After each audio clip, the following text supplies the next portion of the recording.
बहुत स्वागत, आप देख रहे हैं वॉर रूम। मैं हूं सौरभ, आपके साथ तीनों मेहमान हमारे साथ हैं। Colonel Tej Tikku, major general V K. Datta, air commodore A S. Bahl. हम ब्रेक से पहले आपको सुना रहे थे प्रधानमंत्री की, रक्षा मंत्री की बात, हमने एयर चीफ मार्शल की बात भी आपको सुनवाई। लेकिन जो रक्षा मंत्री ने पीओके को लेकर कहा, यह बहुत महत्वपूर्ण है। जब वो कहते हैं कि वो हमारे भाई हैं, हमारे परिवार का हिस्सा हैं, और एक दिन वो अपने आप हमारे साथ आएंगे और कहेंगे कि मैं हिंदुस्तानी हूं, हम हिंदुस्तान हैं, हम वापस आ गए हैं।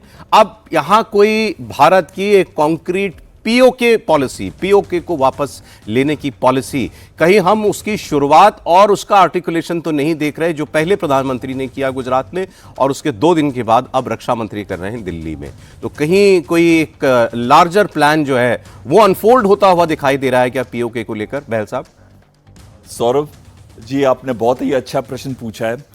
एक चीज मैं इसको कंपेयर करना चाहूंगा पीओके और 1971 में जो कंडीशंस थी जब वहां रेवोल्यूशन हुआ और हमने एक बांग्लादेश, एक न्यू इंडिपेंडेंट नेशन बनाया।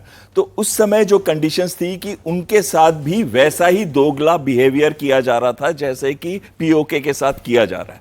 दूसरा, उधर भी वही कंडीशंस थी कि जहां पे जो मेजर कॉन्सेंट्रेशन ऑफ वेल्थ जो थी वो पंजाबी एरिया यानी कि वेस्ट पाकिस्तान में थी। और तीसरी चीज, अगर आप देखें पीओके के अंदर जो चल रहा है इस समय, लास्ट 6 महीने के अंदर बहुत सारे प्रोटेस्ट हुए हैं, चाहे वो गेहूं के ऊपर प्रोटेस्ट हैं, चाहे वो इलेक्ट्रिसिटी पे है, चाहे वो चाइनीज का जो सीपेक प्रोजेक्ट है उसके ऊपर है, या फिर आतंकवाद के ऊपर भी उन्होंने कहा कि आतंकी हमारा एरिया पे क्यों ऑपरेट कर रहे हैं। तो ये जितने भी प्रोटेस्ट वहां हुए हैं वो क्लियर इंडिकेशन है कि वहां की जनता वहां से खुश नहीं है। लेकिन जब तक वो मिलिटेंट एक रेवोल्यूशन शुरू नहीं होता, जैसे कि मुक्ति बाहिनी ने शुरू किया था, और जब आपको याद होगा जनरल जियाउर रहमान जिसने बीएनपी बनाई है, बांग्लादेश नेशनलिस्ट पार्टी बनाई है, उसने मार्च 1971 में फ्लैग जो बांग्लादेश का है वो करते हुए आजादी घोषित कर दी थी।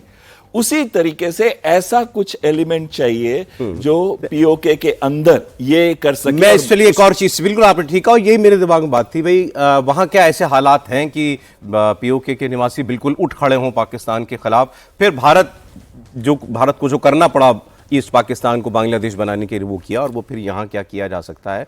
और अगर आप बात करें आज़ादी की लड़ाई की, तो बलूचिस्तान में जो आज़ादी की लड़ाई चल रही है और पीओके में जो हालात हैं, क्या उनको कंपेयर किया जा सकता है? बलोच लोग तो पूरी तरीके से, जैसा आपने कहा, उनके भी नेता आज़ादी डिक्लेयर कर चुके हैं। क्या पीओके की डेमोग्राफी उस लिहाज से एंटी पाकिस्तान प्रो इंडिया है? देखिए, जहाँ तक आजकल के युद्ध की बात अगर हम करेंगे, आप किसी भी देश की टेरिटरी को कैप्चर नहीं करेंगे, न करना चाहेंगे जब तक वहाँ के लोग आपका साथ नहीं देंगे। एग्जैक्टली। आप यूक्रेन को देख लीजिए, जो डोनबास का जो इलाका रशिया के कब्जे में है अभी, वो तकरीबन 90% रशियन मूल के लोग हैं। तो उनको आसानी हो गई उस एरिया को कैप्चर करने के लिए, और लोग खुश हैं। यही चीज़ पीओके को आप अप्लाई कर लीजिए। आप पीओके में मिलिट्री ऑपरेशन करेंगे और लोगों की मर्जी के बरखिलाफ करेंगे तो वो कभी कामयाब नहीं होगा आजकल के युग में। तो मतलब ये है कि जो इंडिकेशंस आ रही हैं, आपने देखा होगा हर दूसरे दिन तो वहाँ पर प्रोटेस्ट होती है कि हम इंडिया जाना चाहते हैं, हम इंडिया जाना चाहते हैं। 55 पाकिस्तान का झंडा जलाते तो मैंने देखा है। पाकिस्तान का वहाँ पर 55 टेरर कैंप्स है सर, 55 टेरर कैंप्स एक छोटे से इलाके में। आप अंदाजा लगा सकते हैं, हर 5 विलेजेस के बाद एक टेरर कैंप है। वहां पर यंग लड़के हैं, वो बाहर जाकर क्या करते होंगे, आपको खुद इसका अंदाजा लगाइए। तो ये भी तो खतरा है ना हमारे लिए सर, कि वो वहां की आबादी अगर रेडिकलाइज हो गई होगी तो? नहीं, वो लोग ही उनके अगेंस्ट चले जाएंगे। जब लोग टेररिस्ट के अगेंस्ट जाते हैं ना, उनको कोई नहीं बचा सकता। फिर ये तो हमारे लिए एडवांटेज है, और यही एक समय है जब हमको इंटरवीन करना पड़ेगा मिलिटरीली। आप कह रहे हैं उस लिहाज से वो लोग पाकिस्तान के खिलाफ हैं उतना जितना ईस्ट पाकिस्तान के लोग थे? एब्सोल्युटली, क्योंकि वो देख रहे हैं ना यहाँ के कश्मीरी कहाँ पहुंचे और हम कहाँ रह गए, वो ये भी तो देख रहे हैं। तो मैं मानता हूं कि जब राजनाथ सिंह जी ये बात कहते हैं, एक उनके पास सटीक इंफॉर्मेशन है, उनको पता है क्या हो रहा है वहां पर। तो मैं मानता हूं कि ये बिल्कुल मुमकिन है, मे बी थोड़ा टाइम लग जाएगा। हमने हाथ बढ़ा दिया है कि भाई अब तुम तैयार हो जाओ तो हम तैयार हैं। नहीं, हमने तो कब का हाथ बढ़ा दिया है पॉलिटिकली। मैंने बोला 25 सीटें तो उनके लिए हमने जम्मू कश्मीर असेंबली में रखी है। अब आप टेरर कैंप्स की बात कर रहे थे, अब मैं आपको दिखाता हूं पाकिस्तान की असलियत। सारे ये आतंकवादी अपने बिलों से बाहर आ गए हैं। उन 3 दिनों में के बाद सब छुप गए थे कई दिनों के लिए, क्योंकि सबको डर था मेरे सर पे ना मिसाइल गिर जाए। लेकिन अब ये एक एक करके बाहर निकलना शुरू हुए हैं। और मैंने आपसे शुरुआत में कहा था कि पाकिस्तान की बेशर्मी का तो मतलब कोई जवाब ही नहीं है। अब इन्होंने लाहौर से 50 किलोमीटर दूर कसूर में आतंकवादियों का एक जमघट लगाया, प्रॉपर जमघट लगाया। यूनाइटेड नेशंस की मोस्ट वांटेड लिस्ट में शामिल कई आतंकवादी वहां पर शामिल हुए। और पता नहीं, मुझे लगता है कि ये जो टाइम डिफरेंस है, तो ये वेस्ट वाले और यूएन वाले, अमेरिका वाले शायद उस टाइम सोते हैं जिस टाइम यहाँ पर ये सब काम हो रहा होता है, क्योंकि उनको नहीं नजर आता। आतंकवादी हाफिज सईद का बेटा तलहा सईद फिर इस जमघट में आया, भारत के खिलाफ जहर उगला, लोगों को भड़काया और इस पूरे जलसे के जरिए आतंकवादियों ने अपने ऊपर आई तबाही को तो कबूला, लेकिन यह दिखाना भी चाहा कि उन्हें ज्यादा नुकसान नहीं हुआ। और एक और इंपॉर्टेंट बात, इनके साथ कौन बैठा था? इनके साथ पंजाब का जो इनका सूबा है, वहां की असेंबली का स्पीकर बैठा हुआ है, वो बैठा हुआ है आतंकवादियों के बगल में। तो कोई अंतर नहीं है वहां की लीडरशिप में और आतंकवादियों में। ये हम बार बार बार बार दुनिया को बताते हैं और वो तस्वीरें, रोजाना ऐसी तस्वीरें आती हैं। वहां कहा क्या गया, आप सुनिए। हमारे मुताल्लिक, हमारे बुजुर्गों के मुताल्लिक, मेरी जात के भी हवाले से कि हमने उसको ये कर दिया, वो कर दिया। आज वो जंग का तंत्र बदल रहा है। हम इस मौके पर वाज़े तौर पर यह कहना चाहते हैं, हम अपनी मुसल्लह अफ़वाज के साथ बुनियान महसूस बनकर साथ खड़े। जैसे 10 मई को तुझे शिकस्त फाश का सामना करना पड़ा, अल्लाह के फज़ल व करम से पाकिस्तान के अंदर भी जो तू नुकसान पहुंचाने की साजिशें कर रहा है, पाकिस्तान की अफवाज पर और हम पर हमले करने के हवाले से और पैसों के हवाले से, याद रख पाकिस्तानी कौम आज तेरे हिंदुस्तान से, तुझसे बेहतर खाती और पीती है। माशी हालत में पाकिस्तान बेहतर है। तुम जो बकवास कर रहे हो, अल्लाह की कसम उठाकर कहता हूं, जो तू नए तंत्र बदल रहा है, जो तू नई तदबीरें इख्तियार कर रहा है, पाकिस्तान की इंटेलिजेंस हम सब लोग जान चुके हैं तेरे एक एक मंसूबे को। तो अल्लाह की कसम उठाकर, अल्लाह पर कसम डालकर ये ऐलान करता हूं कि इंशाअल्लाह अल्लाह ताला पाकिस्तान की हिफाजत करके दिखाएगा। अब आपने इसमें एक और आतंकवादी की शक्ल देख ली होगी, सैफुल्लाह कसूरी, जो पहलगाम के हमले में सीधा सीधा जुड़ा हुआ था, वो यहां बैठा है। हाफिज सईद का बेटा यहां पर बैठा हुआ है, आप बिल्कुल खुलेआम। और आतंकवादियों के इस मजमे के दौरान हाफिज सईद का एक ऑडियो सुनाया गया, जिसमें वो वही बात, दरिया में खून बहाने की धमकी, वो देता हुआ सुनाई देता है। अगर तू पानी बंद करेगा, इंशाअल्लाह हम तेरी सांस बंद करेंगे, इन दरियाओं में फिर खून बहेगा।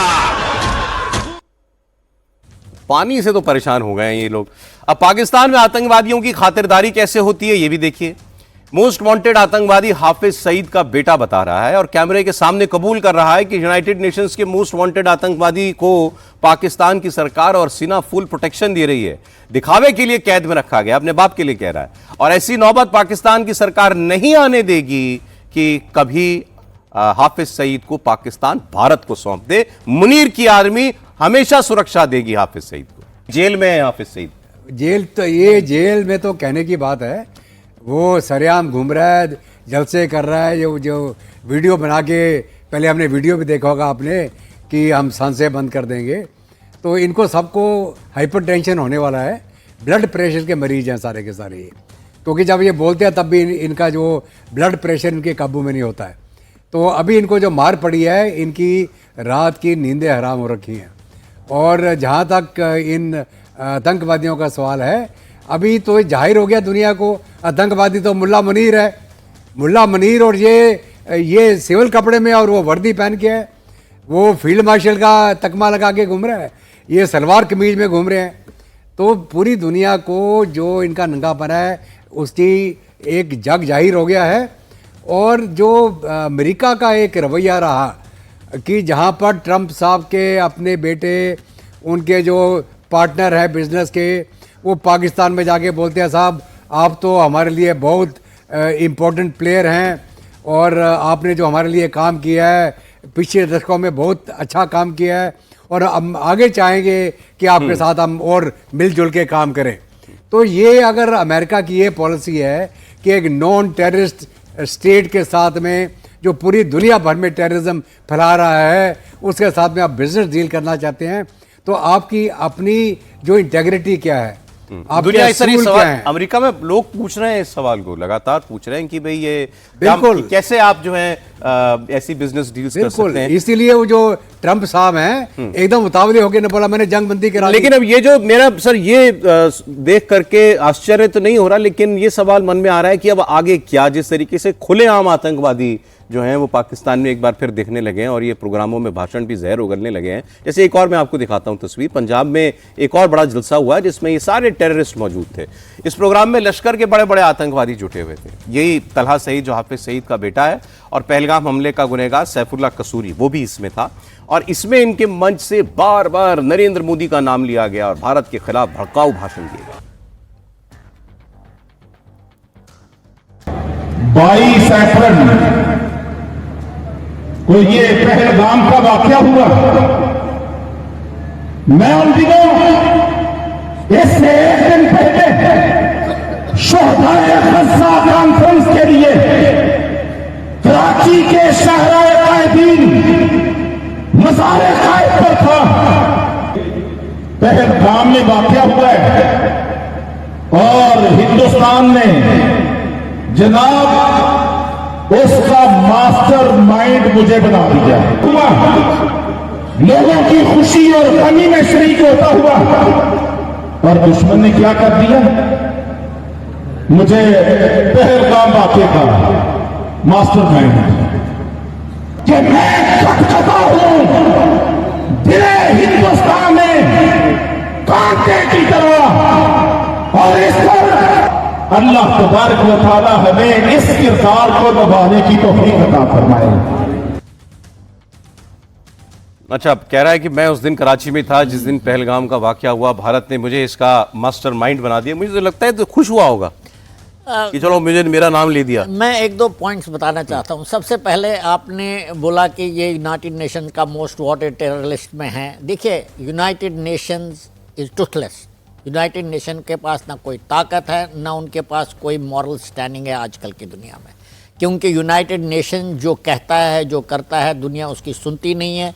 ना उन्होंने किसी मॉडर्न कन्फ्लिक्ट में, ना पीछे वाले में तो थोड़ा बहुत होता था उनका इन्फ्लुएंस, आजकल के कन्फ्लिक्ट्स में उनका कोई असर सर, सिक्योरिटी काउंसिल है, वो रेजोल्यूशन है 1267 शायद वही जिसके तहत सैंक्शंस लगते हैं। हाँ, 1262 और 1998 दो रेजोल्यूशन, उनमें ये सब के नाम लिखे हुए हैं। पहली तो मैं बात ये बताना चाहता हूँ, तो यूनाइटेड नेशन टेररिस्ट लिस्ट में है, उसका कोई मतलब नहीं है भारत के लिए। दूसरी बात मैं ये बताना चाहता हूँ, हाफिज सईद को 36 साल की कैद मिली हुई है, 36 साल की कैद। लेकिन आपको मालूम है, इसने भी खुद माना, उसके बेटे ने माना कि वो बहुत अच्छी ज़िंदगी बसर कर रहा है, मज़े कर रहा है।